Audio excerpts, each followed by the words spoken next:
Hello बच्चों, वैद्य education channel आपका स्वागत करता है। वैद्य एजुकेशन चैनल में 3 सीरीज यूपीएससी वनडे एग्जाम के जो अदर कॉम्पिटिटिव एग्जाम के क्वेश्चन फीस से कराए जा रहे हैं, उसका ये चौथा क्लास है बच्चों। चौथे क्लास में जो पहला क्वेश्चन है बच्चों वो बड़ा बढ़िया है। दूसरा क्वेश्चन, तीसरा क्वेश्चन सारे बहुत अच्छे क्वेश्चन हैं। लगभग इसमें 10 क्वेश्चन कराए जाएंगे, बहुत ही अच्छे, जो कि पूरे के पूरे सीरीज आपके आए हुए हैं। इस सारे क्वेश्चन को बहुत ध्यानपूर्वक समझिएगा, बहुत ही अच्छे क्वेश्चन हैं। और ये सारे क्वेश्चन समझ लीजिए चुटकियों में आप सॉल्व कर सकते हैं बच्चों, कोई दिक्कत नहीं होगी। इसके लिए फिजिक्स बहुत ही आसान होती है, सबसे आसान फिजिक्स ही होती है। बस थोड़ा सा समझने का फेर होता है बच्चों।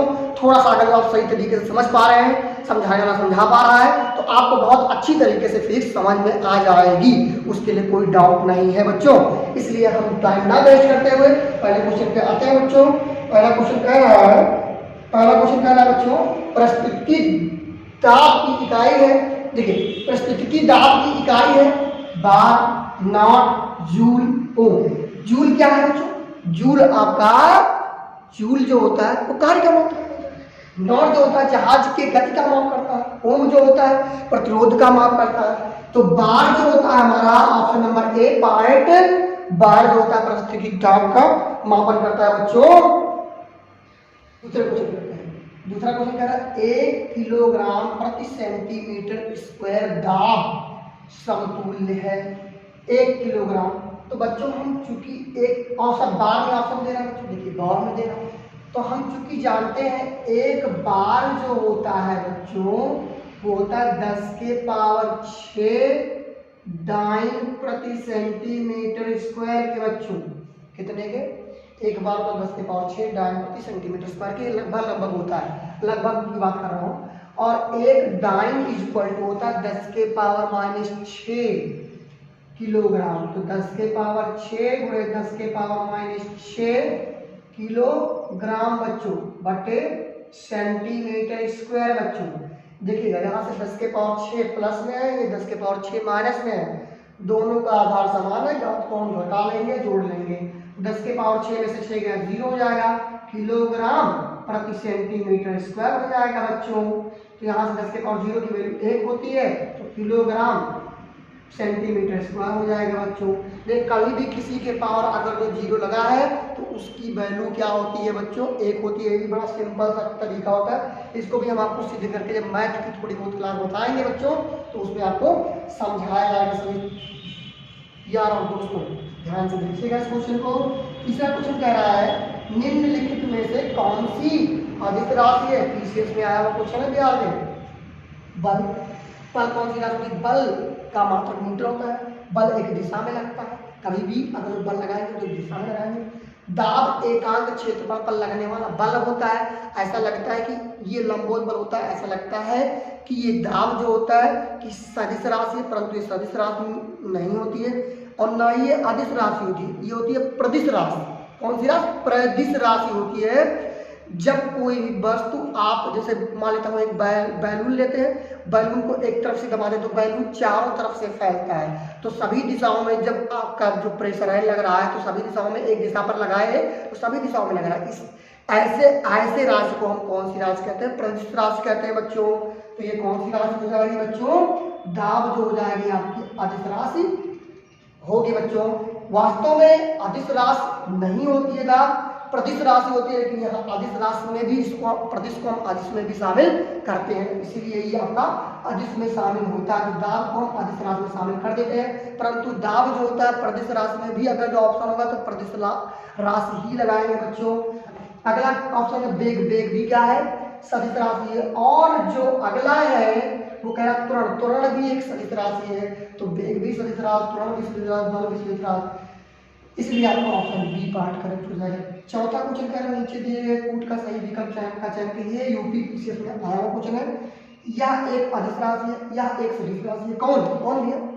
भैया विद्युत विभव। कौन विद्युत विभव होता क्या? किसी एकांक आवेश को अनंत से लाकर, एकांक आवेश को अनंत से लाकर वैद्युत क्षेत्र में स्थापित करने के लिए जितना आपको कार्य करना पड़ता है वो विभव होता है। तो विभव कार्य है और कार्य अदिश राशि है, और विभव एक कार्य के कारण उत्पन्न हो रहा है, तो विभव भी कौन सी राशि जाएगी? अदिश राशि जाएगी। इसीलिए ऑप्शन आपका ए पार्ट करेक्ट हो जाएगा बच्चों। तेल में एक बैरल में कितना होता है? तेल के एक बैरल में होता है बच्चों 162 लीटर होता है। एक बैरल तेल में कितना होता है? 162 लीटर। जो बड़ा वाला ड्रम होता है, तेल गांव में आता है जब बिकता, जो गांव में एक तेल भर के आता है ड्रम, उसी ड्रम को हम कहते हैं बैरल। तो एक बैरल में 162 लीटर होता है बच्चों। ये आपका ऑप्शन नंबर बी पार्ट इस करेक्ट हो जाएगा बच्चों, बी पार्ट।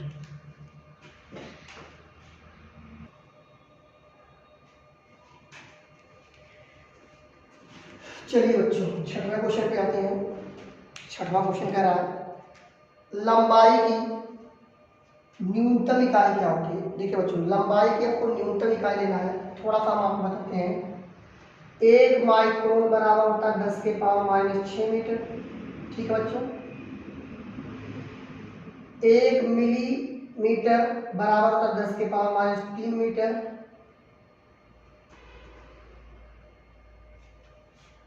1 नैनोमीटर बराबर होता है 10 के पावर -6 मीटर। और बच्चों 1 एंगस्ट्रॉम बराबर होता है 10 के पावर -10 मीटर। 1 पिकोमीटर बराबर होता है बच्चों 10 के पावर -12 मीटर। 1 फर्मी मीटर बराबर होता है बच्चों 10 के पावर -15 मीटर। ये आप याद करिएगा बच्चों, ठीक है। अब एक बात बताइए, लंबाई की न्यूनतम मात्रा 10 के पावर जो सबसे अधिक होगा माइनस में, वो सबसे कम होगा। 10 के पावर जो सबसे अधिक होगा माइनस में, वो सबसे कम मान होगा। 1 फर्मीमीटर बराबर 10 के पावर -15 मीटर होता है। तो हमारा ऑप्शन आपका फर्मीमीटर होता है, सबसे न्यूनतम मापन क्या था? तो option number D part correct हो जाएगा।